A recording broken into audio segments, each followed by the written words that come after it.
Yo, what's poppin'? It's your boy Ace Torn. Yes, sir. We back at it again. I am the voice of the South, Q Smitty, give you that cool rush. We got a very special guest in the building today. Man, this man is the dude around the city of Birmingham, man. Talk about it. Talk about it. Giving up good reviews for the food out here. So if you want to eat good, man, this is the man you need to talk to. He has his own show called the Lhut Show. Make sure you guys check out that, man. He'll have you crack and go with him and his co-host Corey, talking about the latest trends and Beyonce. Shout out to Corey, man. She loves her some damn Beyonce, but man, She do. give it up for my boy Ladarius Hutchinson, man. Let's go, man. Let's go. Formerly known as Lhut, but yeah. Y'all, it's the voice of the South, Q Smitty. As you can see, I got a brand new glow. Ladies, if you are looking for a new glow for the spring and the hot girl summer, then I got your plug right here. Hey, I'm Tanisha, licensed esthetician and founder of New Glow Aesthetics, located in Oxford, Alabama. If you are suffering from acne, hyperpigmentation, or you just need a little pick-me-up, I'm the girl for you. That's right, so go ahead and hit up New Glow Aesthetics right now. Now back to the show. Lhut, man. I What's appreciate happening, bro? y'all for having me on here. No doubt. No doubt. I'm super man. I'm proud of y'all. This is a vibe. Yeah, This really yeah. is a vibe. Appreciate Yeah. it, man. Appreciate it, Take man. one day at a time with it. Got to. And Just they try to talking be about like me, you. they got a lot going on too. We all trying to just elevate. be out here trying to make it. Yeah, Yeah. man. Do you feel like the image of the black man, like this, like the way we promote and stuff, do you feel like it's promoted as it should be or what? Now I think so. I mean, it's a lot of us out here that's just, we not really on the foolishness, we just about our business, so it's a group of us that's just specifically focusing on just bettering the image of black men, so I deal and dabble. We have our fun. I do my thing, but my business is my business, and so I'm just, if anything, I'm trying to make sure that the image of the black man is perceived in a different way. So for sure, yeah. Man, like, so where are you from? You from Birmingham? I'm from Birmingham. Yeah, I was born and raised in Birmingham. The north side of Birmingham. As a matter of the north fact. side. The Yeah, nasty north. I went No. to I'm out the gutter. I came from the north side. I went to Hudson Middle School. And a lot of people may not know about Hudson, but it's different. For real. Yeah, and then I went to Carver High School, and so I've been here my whole life, family here, everything. So, and that's why it's so important for me to make sure I plant my roots here. Yeah. Because this is where I'm from. Even if I ever decide to leave, I want to make a mark here for sure. What is it about Birmingham that you really, love the most?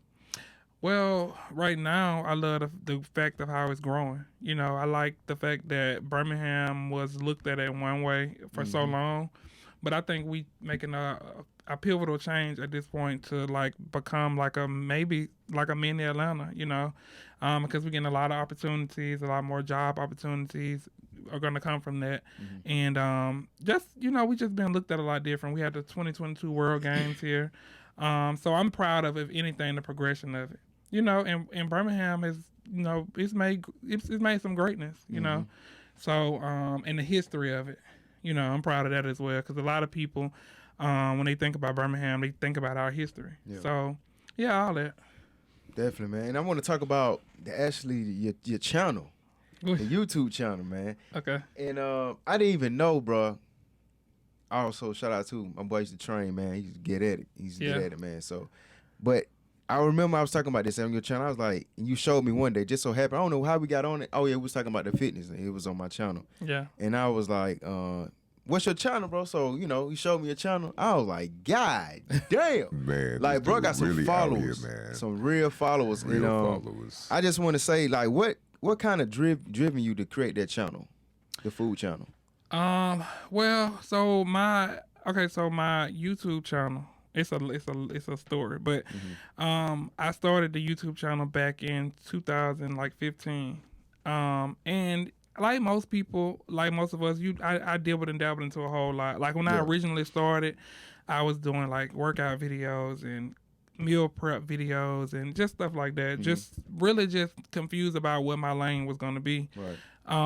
But eventually it turned into more of like commentary or whatever, and people started to gravitate a little bit more towards me like like bantering and just having a good time and just hearing from me and my opinions about stuff. Right. And so I think I kind of leveraged that because like on social media, people like to hear my opinions and different things like that. So it transitioned my channel into more of, you know, latest gossip, what's going on in the news type of thing or whatever. And people, they like that a little bit more than what I originally started doing. And so then I started doing like reviews about different restaurants on Facebook and stuff, and people like that or whatever. They wanted to know, hear about my opinion about that. And so it just kind of went from there. So how you actually found that niche? Like you was like, okay, this is what I'm doing. You know what? I think it had a lot to do with like Facebook. Because I'm very opinionated on Facebook, and so I always have something to say about something. Right. Yeah. And so I think I grew my audience from there, and they kind of just dispersed out in the different platforms. Gotcha.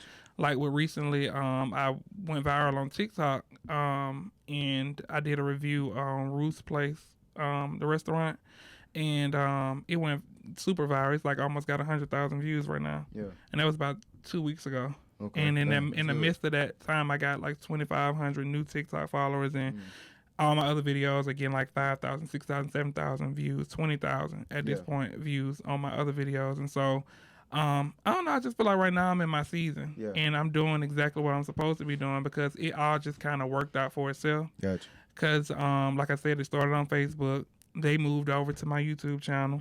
Then I started the podcast, and they were interested in that because they want to hear what I have to say. Now it's moved over to TikTok.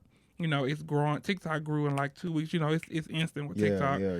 And those people from TikTok is going to my Instagram and my YouTube trying to find out about me, want to hear more from me. Yeah. So I just feel like it's just like, I don't know, God just have a funny way of just, I don't know, just doing, I don't know. I just feel like it's all God. Touring one half of Polar Joqs, man. Right now we are standing in Styles by London Hair Salon. Yep, that's right, man. Miss Nikki got all the hairstyles you want, baby. For all my ladies out there, you having trouble trying to find a hairstylist. You having trouble trying to, you know what I'm saying, a little sexy for the summer. You just can't find that right hair salon. I think I got somebody for you. Miss Nikki will put you in the game, man. Matter of fact, I got a client that's here with me right now. She comes every week to get her hair did. D, talk to her. Come down here to London Styles and holler at nigga in London, baby, where she gonna put you in the game and get you right. She give you right color, whatever you need. She gonna take care of your head. She gonna take care of them drinks, them cocktails, and she gonna give you some snacks, and you gonna leave your full, happy, and your hair gonna be on point. Nikki Hair Salon, Styles by London. Pull up, man. 320 9th Street North. It's Polar Joqs. Now back to the show. Because like I said, when I originally started the channel, I was doing like meal preps and like cooking and stuff like that. And it's just funny how it's a full circle. Right. And it came right back around to that. And now it's just even bigger. Gotcha. And we're going to get into the Ed Hut show. But before we get into that show, I want to ask you, how did you grow your following? Because I seen your come up. I literally seen your come up. You know that scene with that saying where people watching you but may not say nothing. Yeah. I actually was communicating you on your come up, but Yeah. I actually seen the progress. I'm like, damn, you really did that. Yeah. You know what I'm saying? So how did you do that build that? Okay. I'm just being honest. I think it had a lot to do with like the style, the fashion stuff. Gotcha. People like always admired like how I dressed and like my pictures and different stuff like that. That was the first thing. But, you know, a lot of people didn't know me personally, like my personality. They just knew the pictures and they liked those. So when the personality kind of matched, it just made sense, you Gotcha. know, Okay. and they just gravitated to What's me. your favorite clothing brand? Oh, my favorite clothing brand. Because I seen some of the pictures you taking with my boy Wavy Davy, man. Yeah. Like he really be on the Yeah, GQ shout, tip. hey, shout out to Wavy Davy, man. I Yeah. didn't even know Shout you out to took, Wavy, boy. man. bro, pictures. Yeah. When I found that out, I was like, damn, I didn't even know that the whole time, bro, taking your pictures. My favorite fashion brand, like I like as far as like on the middle level. Now I ain't gonna even talk about like high fashion stuff, but like I like ASOS and I like Boohoo. Let me tell you something about me. To be honest with you, I can really shop anywhere. If I'm being completely honest, like I can put anything together and just make it look Go like to something. Walmart and swag it. For real. Yeah. So I don't really I'm not really big on like names and stuff like that. But, you know, every now and then I'll splurge and buy a little something here and there. But on the middle level, like, you know, you spending like $40, $60, $70 on something, it's like ASOS or something like that. Yeah. Yeah.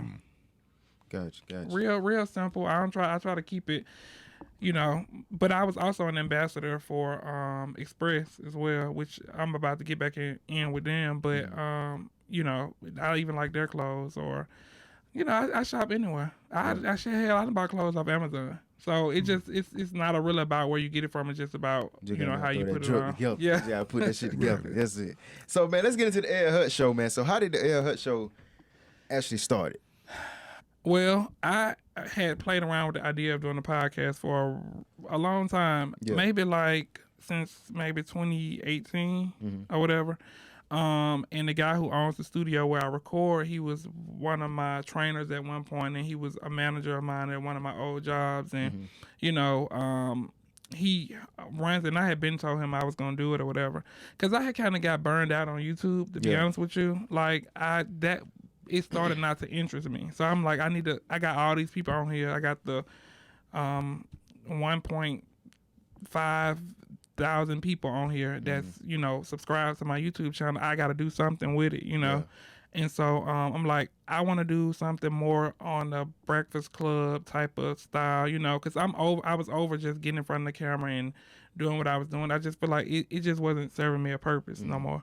So I wanted to be able to get on here, get somewhere, and give people some positivity, you know what I'm saying, some uplifting things, but also letting people hear my opinions about what's going on in the world, whether it's political or it's music or it's whatever the topic is. I just want people to be able to hear from me, even if I'm talking about a restaurant or whatever it is. Right. People like to hear it, and so I'm like, a lot of people are like audibles now. They like to hear stuff. Everybody's not into like the visuals no more, especially if they're driving in their car. A lot of people spend a lot of time in their car, and so I'm like, a podcast would just make perfect sense, And I actually really, really like it. I love it actually, and it's therapeutic for me, and it just feels different than when I was just doing YouTube. But of course, the podcast is on YouTube, but I just wanted to reach a wider audience in different platforms. Gotcha. I know you said it's therapeutic for you. I know mental health is definitely something that is talked about on your podcast, as well as the main topic in our community as Black people. Do you feel like you doing podcasting? Do you feel like that's helped you overcome certain things that you've dealt with mentally? Yeah. Cause I think with our podcast, we talk about a lot of stuff, you know what I'm saying? And so I'm able to, typically when you just talking in general, you don't get to express yourself in a certain way. So I get to fully just be able to release whatever it is that I want to say. And I think, a lot of times, it's unpopular, it's not politically correct, but that gives me a good feeling because it's not my norm. I work in a setting where professionally in a career where I have to be politically correct and I have to, make sure I move like this and, my image is that or whatever. Structure. So, but when I get on my podcast, I get to just be unfiltered, and just say it and not even feel any remorse about it. That's liberating. You know what I'm saying? Is. Like, it's a good feeling to be able to do that. You ain't got nobody watching. You don't say that. Make sure you don't cut. Say what you want to say. Right. Because it's my show, so I get to do that. And then also, Coco, who's the co-host, we have a good balance. You know what I'm saying? Like, I'm the crazy and she's the calm, but it's like people love us both for that reason.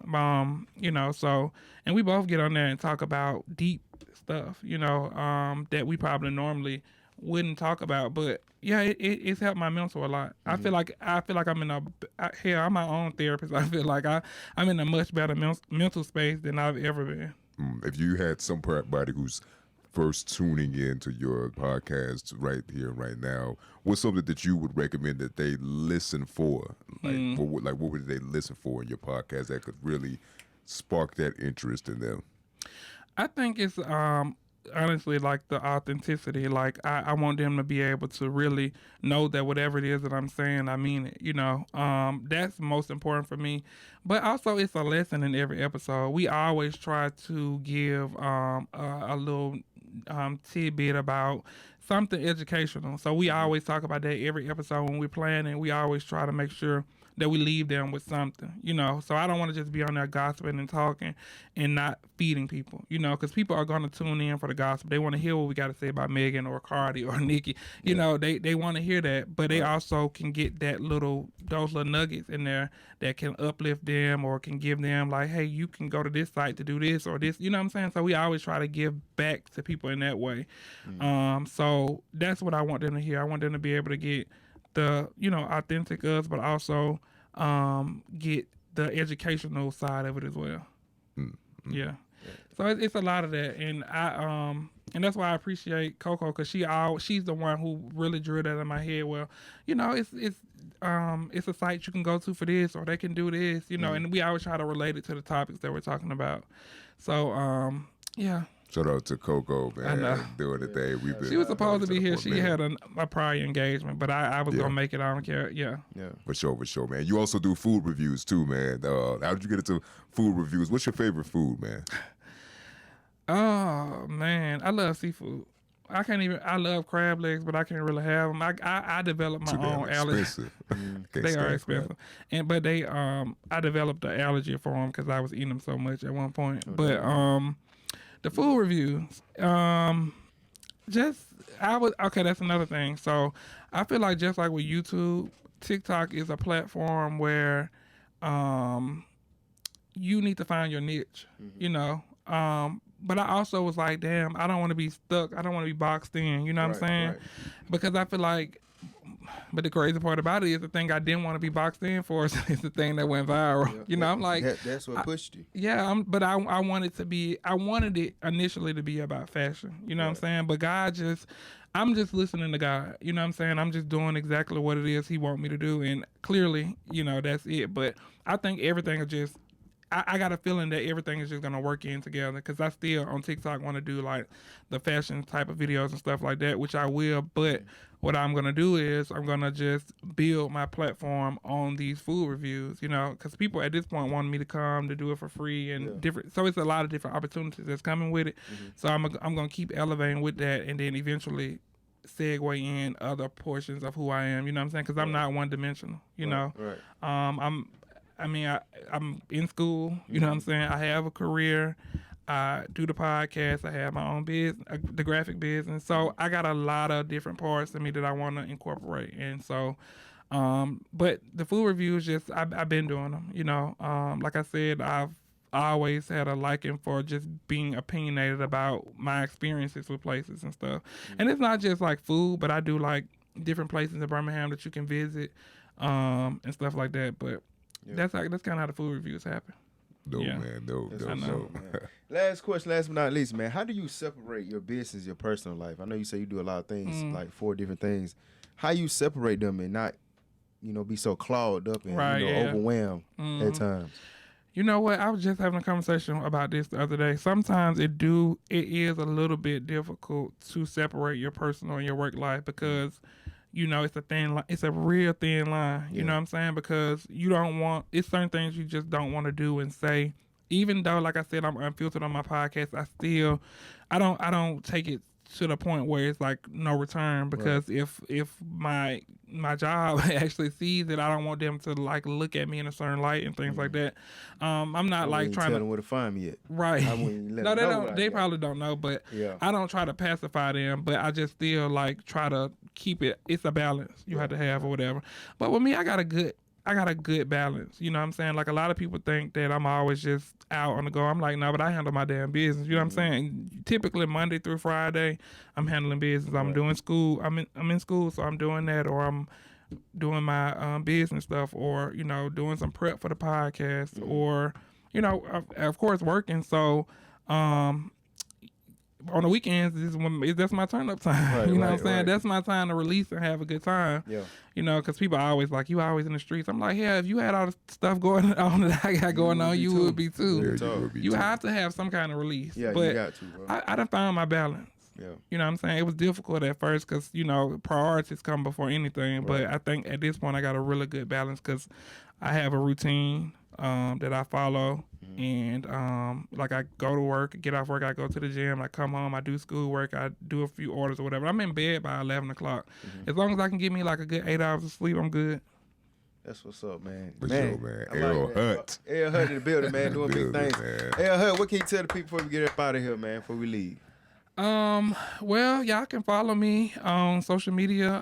It's a lot of them, but my podcast specifically is the L Hut Show on Instagram, on Facebook, and my TikTok is L Hut _ My personal Instagram is L Hut _ You know, just come. I got the good vibes. You know, we gonna have a good time on my platforms. We gonna laugh and we gonna, you know, just about positivity and a good time. So, yeah. Look forward to a lot in the future for L Hut, the L Hut Show, and all that. Man, love it what you're doing out here in the community. And I appreciate y'all too, man, Appreciate for even you, bro, having man. me. Definitely. Yeah. Appreciate you. Keep doing what you're doing, man. You know what I'm saying? Don't let up and keep inspiring, you know, motivating people like you're doing, man. Trying to. Definitely. Make sure y'all stay following us at Polar Joqs, POLARJOQS. Polar Joqs on all social media platforms. And we out.